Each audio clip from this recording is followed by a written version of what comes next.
HRN listeners. As we celebrate our 15th year, we are deepening our commitment to giving voice to the next generation of food systems storytellers, and we need your help. Our internship and fellowship programs help activate new possibilities for underrepresented and underestimated young people through experiential journalism, audio engineering, and production training. Through these unique programs, HRN helps food equity stewards build essential workforce readiness skills that expand their potential and foster economic mobility. Please consider supporting these critical programs. And with a minimum donation, you can be entered to win a dinner for two at an amazing restaurant in one of 8 cities and tickets to a concert at a great venue in one of those cities. We have incredible partners across the country who have donated, as they also share our passion for helping to educate the next generation of food systems storytellers. Check out heritageradionetwork.org/15 to donate and enter to win today. That's heritageradionetwork.org/15 to donate and enter to win today. And make sure you donate before March 31st. Thank you.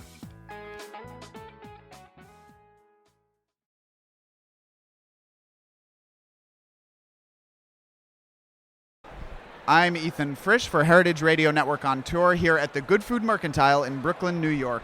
This coverage is supported in part by the Julia Child Foundation for Gastronomy and the Culinary Arts, and I am here with Naomi Mobed of Le Bon Magot, a beautiful line of sauces, jams, chutneys, preserves. Did I get that right? You nailed every category we have. That's perfect. Absolutely. So tell me the story. How did you start the company, and how did you get to where you are today? I really started the company on a dare. So I came out of banking, and I'd moved countries. I'd basically moved about 4 countries in a period of 2 years. And culinary and cuisine and doing something in the food industry was always a love. It was always something I wanted to do. But it was one of those dreams that sits on your bucket list, and you think, oh, I'll do it eventually. I'll do it when. I was boring friends and family ad nauseum. And they decided that either I had to do it or I was not going to be allowed to talk about a single recipe or a single culinary idea. So in order to stop basically boring everybody, I went to work and I started my own company. What was the first product that you made? The very first product was the tomato and white sultana chutney with fresh ginger and garam masala. So we actually launched the company with a trinity of products. The tomato was one. Then we have an eggplant or aubergine product. That was number 2.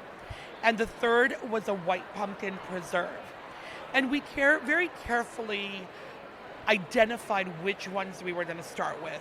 They were all family recipes, but we figured that the tomato was one that everyone would be able to recognize, hug, and identify what to do with, because all of our products have spices that some people may not be that familiar with. So they love it when they try it, but some of it requires a little bit more customer training, education. How to use it, how do we use it traditionally, but hey, that's, how do we use it in more modern ways in terms of how we eat today? You have a line of products that are fairly savory in a category that's usually seen as sweet. How did you know that there was space for that? How did you know that people were going to be interested in that? And how did you position yourself to educate consumers about a new style of eating this type of a chutney or preserve? So basically what we didn't work on whether it was going to be sweet or savory. When you come from the Middle East, Africa, South Asia, all of our cuisines are based on a balance of different elements, mainly sweet, savory, a little bit of heat, or acid. And that's organic, it's intrinsic to the cuisines themselves. So we didn't go about trying to make something savory versus sweet. We really drew on the original recipes that we had and how they had morphed over the years as my family had traveled through those countries and based on the availability of ingredients. And what I also realized was when I went to stores to determine what was out there and where we could kind of fit, the niche, I realized that a lot of what we were making was immediately categorized as ethnic food. So it meant that it was only in a certain aisle or it was only in a certain type of store. Most of these products were produced in a very low-cost way with low ingredients, and they were not representative of how we ate at home. We do eat a chars with cheese at home. We put it into a cheese toast, or we eat it traditionally, or, we fuse an achar together with a hummus and drizzle it on that. So, the product line has really been grown out of our experience as a family, and that's what we wanted to bring to everybody's table. And how did you move your product line away from that quote-unquote ethnic aisle into I guess, the mainstream? Well, partly it was, a function of price points. The quality of our ingredients is very high. So typically our jars are smaller than what is traditionally found in most ethnic grocery stores in that category. The other thing is I just refused to sell to a grocery store that was going to classify us as ethnic, because that is a word that means everything and nothing. You can be French and still be ethnic. So I didn't like those overtones of being categorized, by simply because I happen to use human in something, or I don't like those definitions. So our products break those boundaries, and so do we. And that's how we operate. Could you give us some examples of some of the things that you make, some of your more popular products, and maybe some of the ones that don't get the love that you think they deserve? Sure. One of the ones that is really an amazing product, it's a white pumpkin and toasted almond preserve. We use no pectin in the preserve, and the white pumpkin is actually a Sicilian gourd called a cucuzza. You don't see, and in India or Pakistan we call it a dudi. And you don't see that in a preserve in a very common way, certainly here, or for that matter, even in Europe. Most dudi preserves are crafted at home, made at home, and consumed. And this is one that has a lot of floral notes, and we use a wonderful Madagascar and vanilla, single source, and it tastes like baklava in a jar. It can be a very divisive product because it is sweet. So and often over here in the US, most people associate pumpkin with winter rather than summer. Pardon me. Even though the cucuzza is a spring and summer vegetable. So it was some of these nuances that we had to work through to be able to sell to the market, and really start telling people that pumpkins are all year round. You don't have to eat them just at Thanksgiving or Christmas. It seems like there would be a fair amount of customer education, which is something that a lot of entrepreneurs struggle with. You have an idea for a product that's, in many cases quite sophisticated and subtle and draws on a cultural backstory that most consumers are not aware of. How have you done that? How have you taught your customers about things like the white pumpkin? Demo, and more demos. So people have to try it to love it. So we spend a lot of time and a lot of money on making sure that we have faces and people in the store helping to, give samples out. We also support all of our merchants with sample jars. So our cheesemongers are our first line of attack, so to speak, and making sure that they're aware of the products, they know what goes into them. We're very transparent about our ingredients. So I think they embrace that. It helps them with pairings and then helps them to, guide our customers. What's your process for coming up with a new flavor, a new combination? How do you iterate? How do you come up with new ideas? Well, when we started, it's very different than how we would look at it today. When we started, we were guided more by inspiration rather than strategy.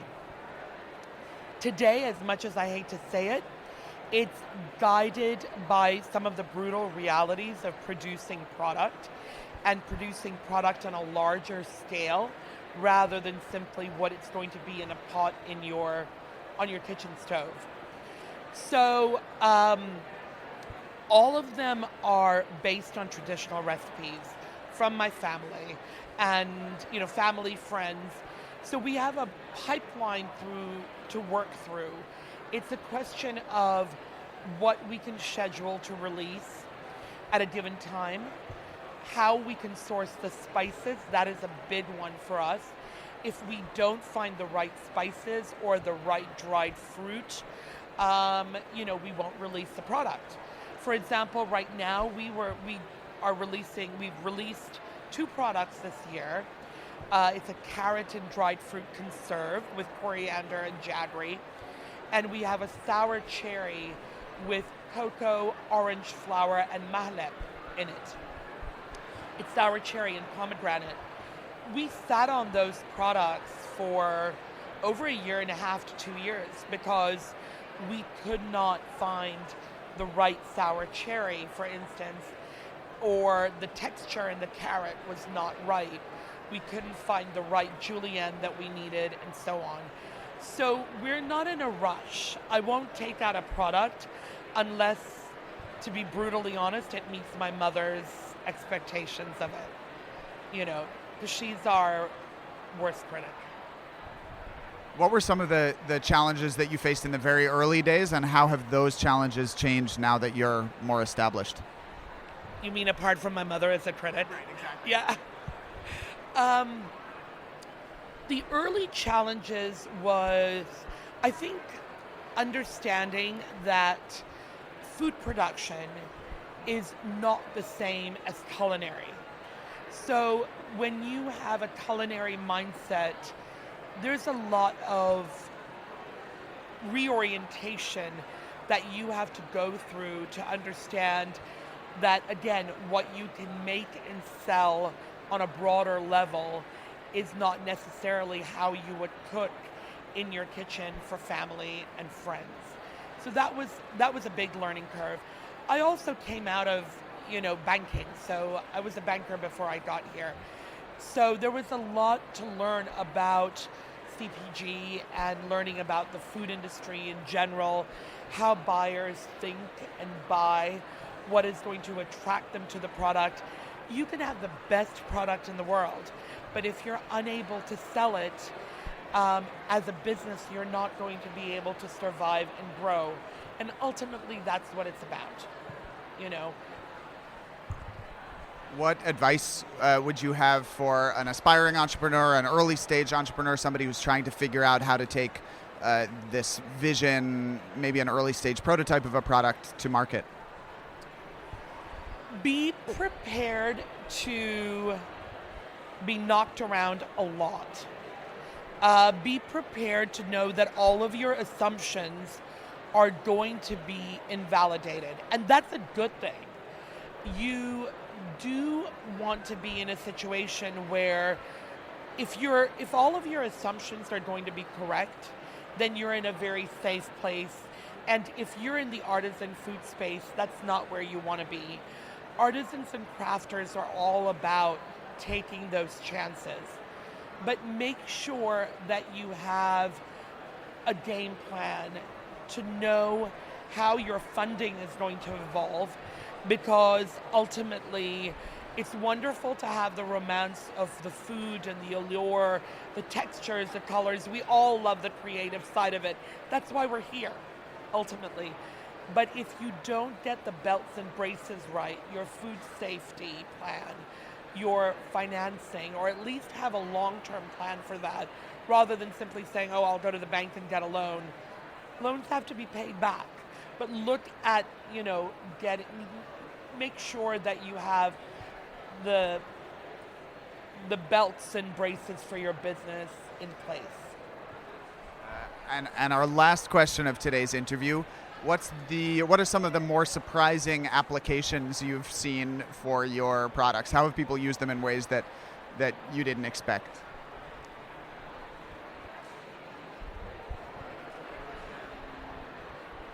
So far, I think what is unexpected for me is how people are able to take them and the joy that they get out of using them has been unexpected. Only because you get people talking about making their hamburger for dinner and telling me that the tomato chutney completely transformed the way that it tasted, and now they have that case sitting in their fridge all the time because they can't do without it. That for me is continually surprising, not because the products are not good, but as a family, we get so used to eating like this. You know, we have 4 or 5 achars, pickles, preserves sitting at our table at any given time. So you take it for granted and you enjoy the taste and you appreciate it. But it's not as surprising as when somebody else expresses it. So that's really, for me, the joy that I get. That's great. Let's leave our listeners with just let us know where people can find your product, how they can find you, social media, your website. Absolutely. Our website is www.lebonmagot.com. Social media at Le Bon Magot, very simple.